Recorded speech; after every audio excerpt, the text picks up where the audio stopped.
Assalamualaikum warahmatullahi wabarakatuh. Alhamdulillah kita ketemu lagi di sini. Ya, setelah minggu yang lalu kita ngomong terkait ini aplikasi sistem informasi pendukung dalam SIM. Ya, kita ngomong terkait apa hakikat sistem informasi pendukung manajemen, kemudian sistem pendukung manajemennya, setelah itu juga tugas pokok pengolahan transaksi, kemudian sistem pemrosesan transaksi, otomasi, kemudian tujuan Office Automation System, penerapan otomasi perkantoran, kemudian sistem pendukung keputusan, dan lain-lain ya. Hari ini kita lanjut kembali, materi kita adalah terkait dan kita berbicara mengenai database dan sistem manajemen basis data. Ya, sistem manajemen basis data. Jadi gitu. Jadi sistem basis data itu adalah salah satu elemen penyusun yang sangat penting ya dalam menunjang keberhasilan sistem informasi manajemen kayak gitu. Jadi amat sangat berpengaruh terhadap keberhasilan dari SIM itu. Jadi dia semakin lengkap, semakin akurat dan mudah itu dalam menampilkan kembali data yang termuat kayak gitu. Ya, dalam sistem basis data itu akan semakin meningkatkan kualitas sistem informasi manajemen tersebut, jadi kayak gitu. Nah, bagaimana langkah kita yang pertama? Langkah kita yang pertama adalah bagaimana kita memahami hakikat database.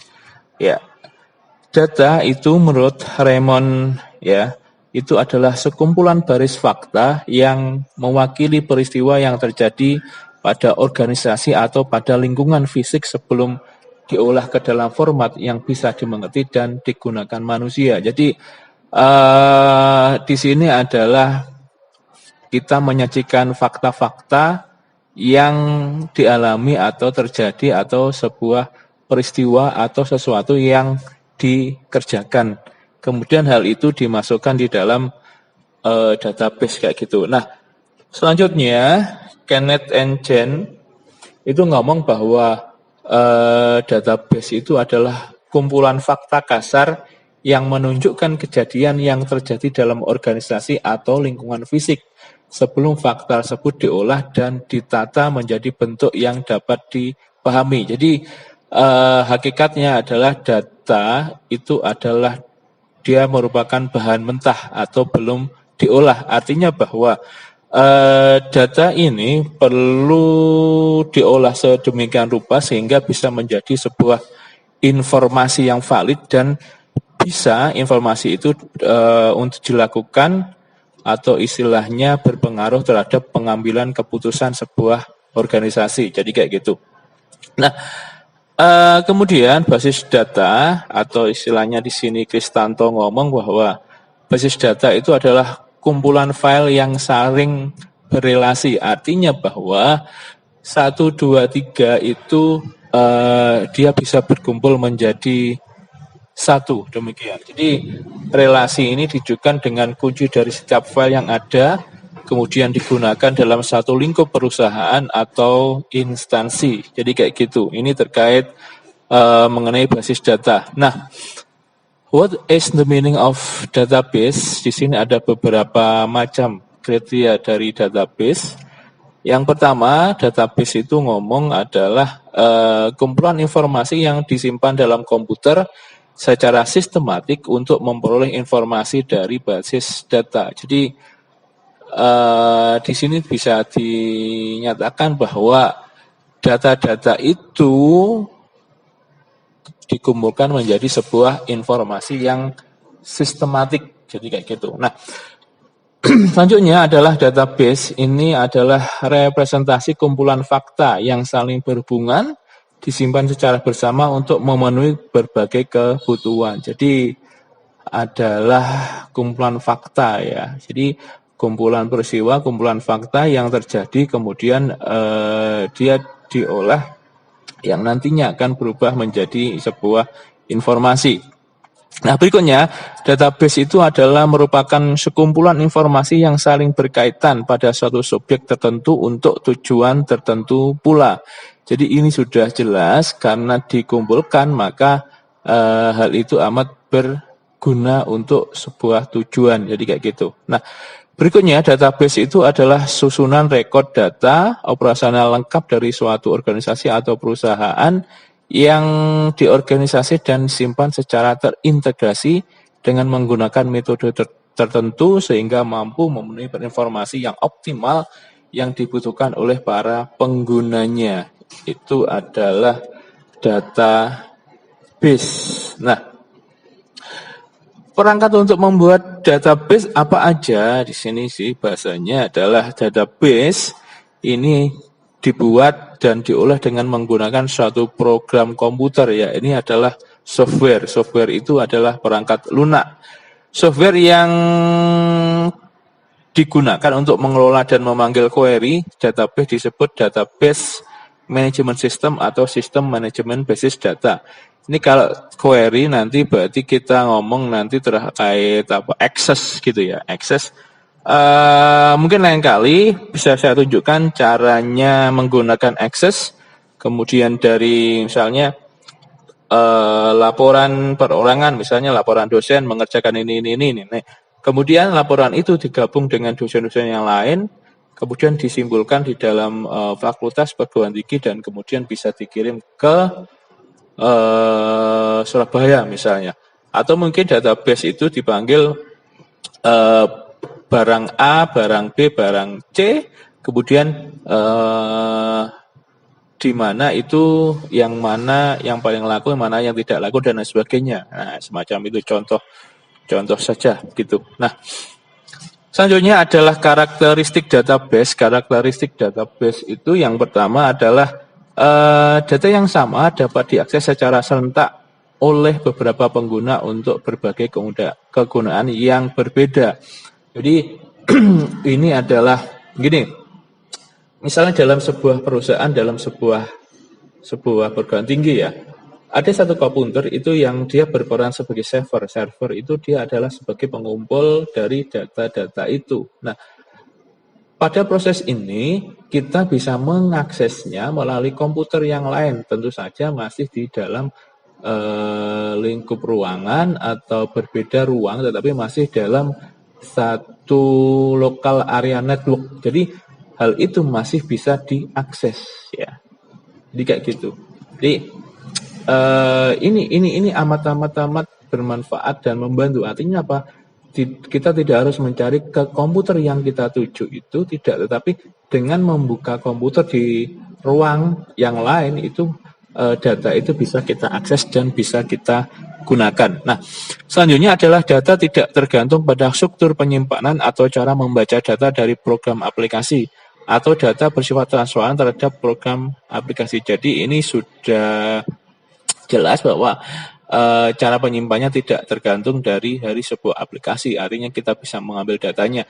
Selanjutnya adalah data memiliki integritas, jadi ada akurasi dan validasi yang terkendali. Karena apa? Karena ada seseorang yang mengawasinya gitu. Kemudian konsep dan sistem basis data.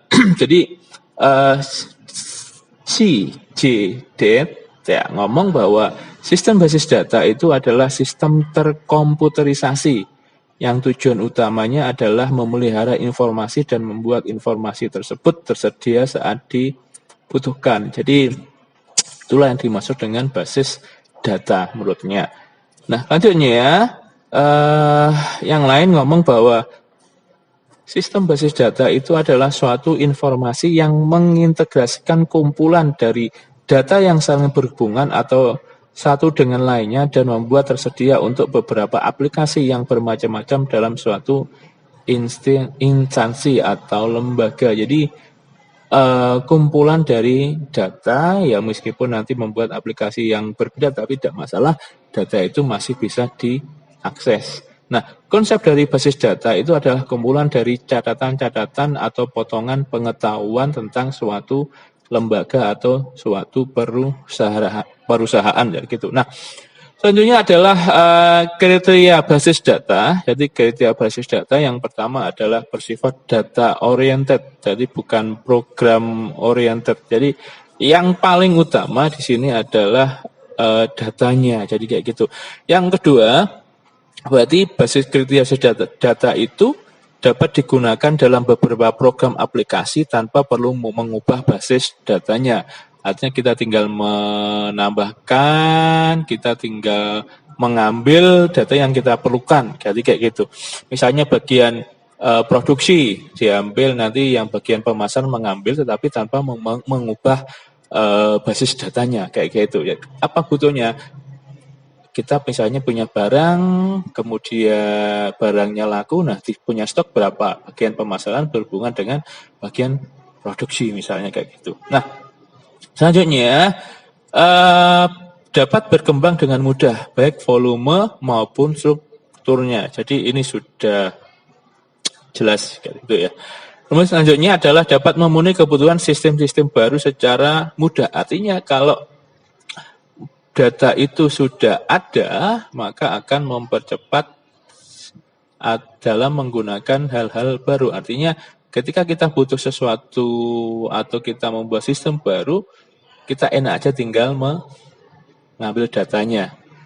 Nah, selanjutnya adalah dapat digunakan dengan cara-cara yang berbeda sesuai kebutuhan masing-masing. Nah, bagaimana pemanfaatan basis data itu? Salah satunya adalah dalam sistem informasi adalah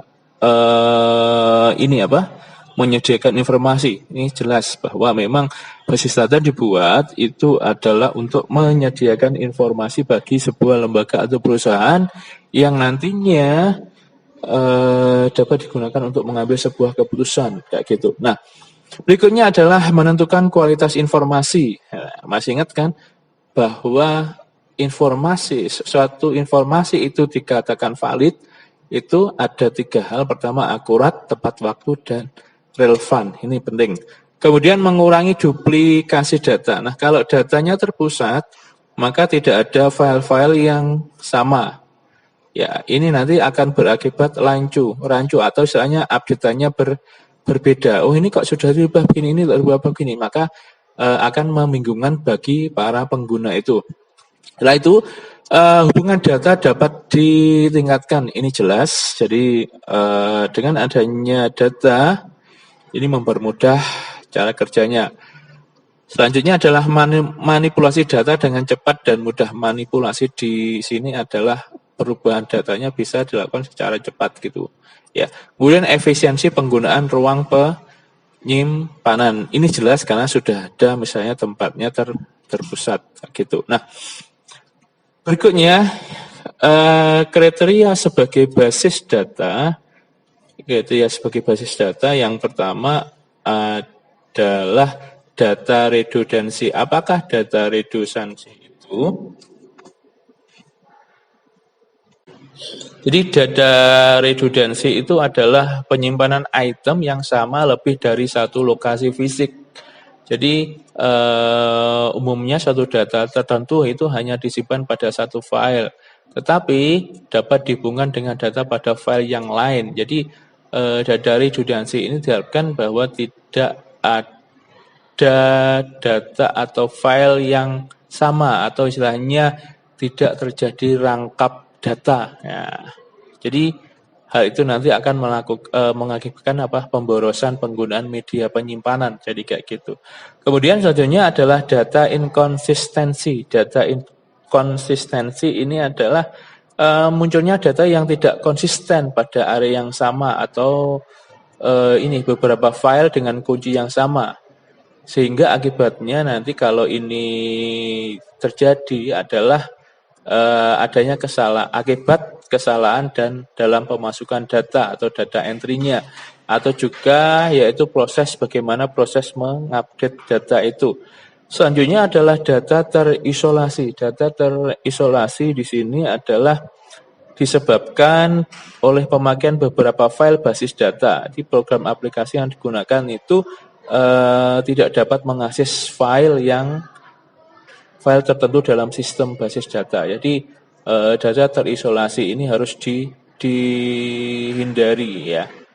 Akibatnya kenapa? Kalau mengakibatkan informasi atau data nanti yang dihasilkan itu tidak apa istilahnya itu kurang akurat atau tidak lengkap. Nah, selanjutnya adalah security problem. Jadi ngomong security adalah ngomong keamanan.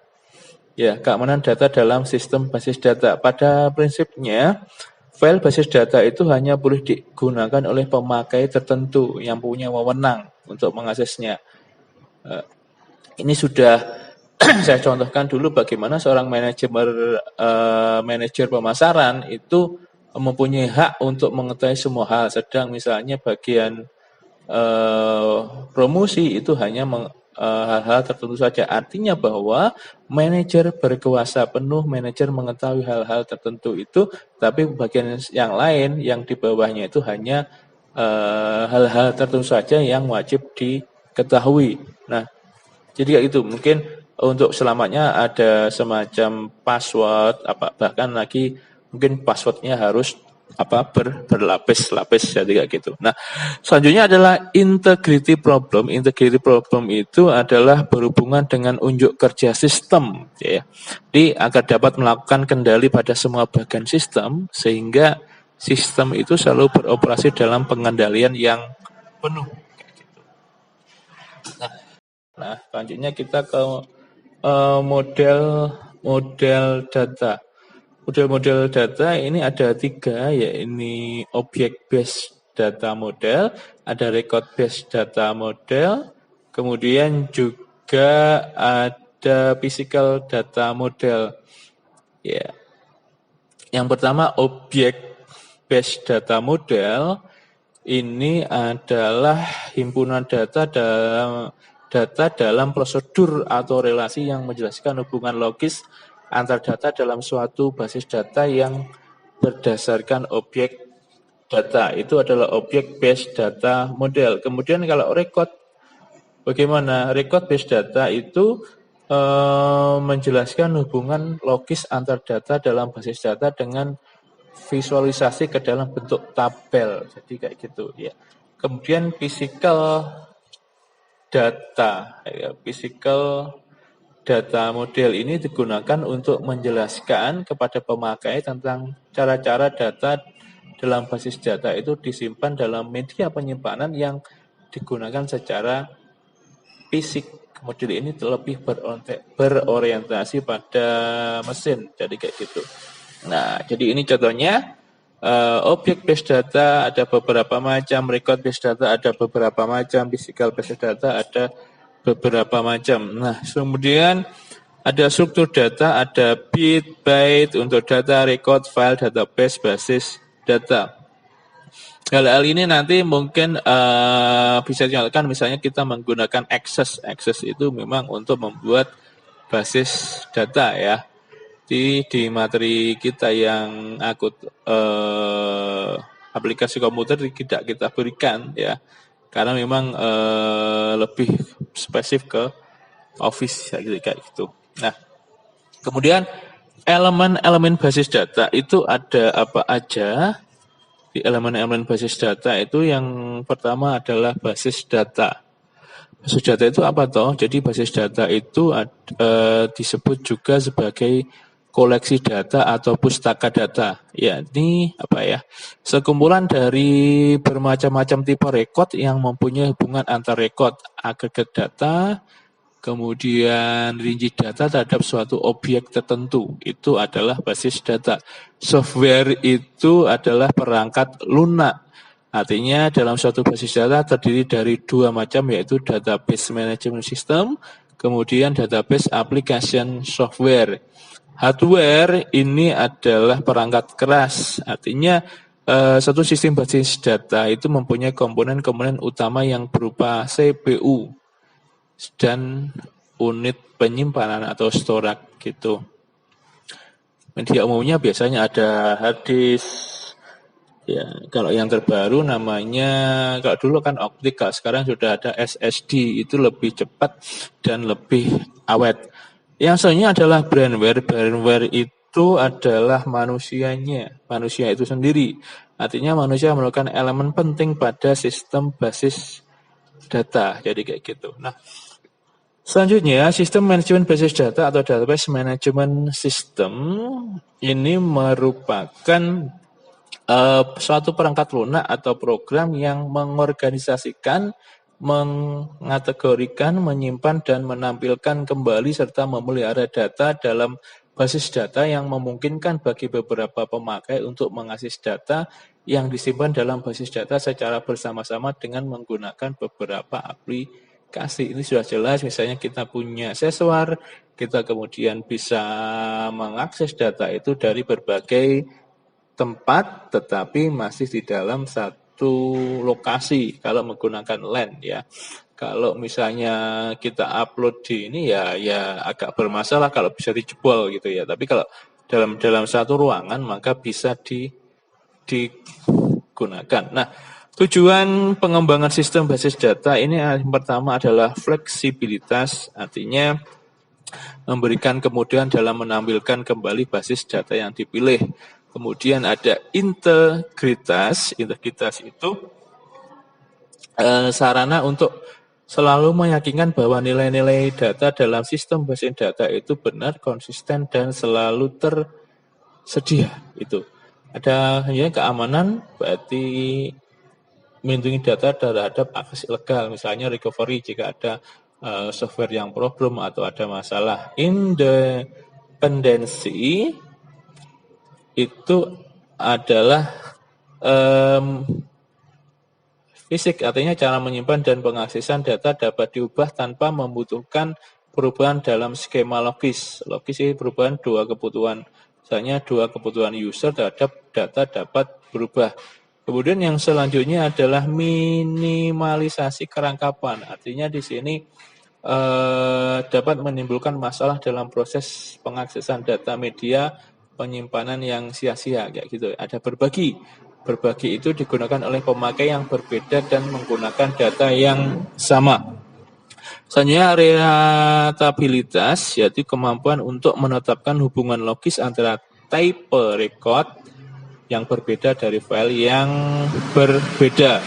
Selanjutnya ada standarisasi, itu menunjukkan definisi rinci data dalam batas yang digunakan pada definisi, nama secara terperinci, dan format penyimpanan basis data. Selanjutnya adalah produktivitas personal, artinya di sini bisa meningkatkan produktivitas kerja setiap personal sehingga pemakai dapat membuat laporan yang lebih akurat. Jadi kayak gitu. Nah, tujuan pengembangan basis data yang pertama adalah planning. Jadi tujuan planning itu adalah komunikasi antara pihak pengembang dan user, bagaimana mereka itu menentukan sebuah langkah yang strategis untuk mencapai sebuah keputusan. Selanjutnya adalah analisis. Analisis ini adalah perincian spesifikasi dan kebutuhan sistem informasi yang mendukung aktivitas. Artinya setelah planning, kemudian perencana itu dianalisis atau dikerucutkan menjadi sesuatu yang sudah minimalisir, artinya sudah meminimalisir sebuah resiko. Biasanya adalah desain. Desain ini mendefinisikan struktur logis dan desain program fisik. Ya, jadi kayak gitu. Nah, kemudian tentunya adalah implementasi. Implementasi jelas itu adalah sebuah pelaksanaan ya, penginstalan, tes, program decoding, dites, data dikonversi, prosedur didokumentasikan, dan pemakai dilatih. Itu tujuan dari pengembangan sistem database. Nah, selanjutnya kita ke sistem database sebagai infrastruktur sistem informasi manajemen. Ini kalau kita gambarkan seperti bertingkat kayak gini ya. Ada sistem pendukung keputusan, kemudian ada sistem informasi manajemen, ada sistem pengolahan transaksi, ada sistem manajemen basis data, sistem basis data. Jadi kayak gitu.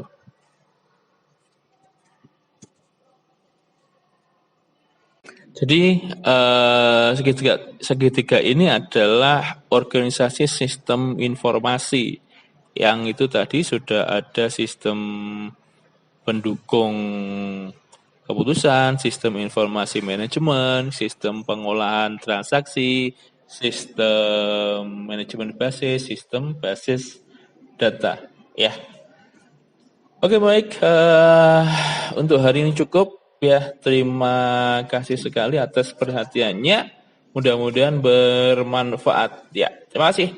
See you. Assalamualaikum warahmatullahi wabarakatuh.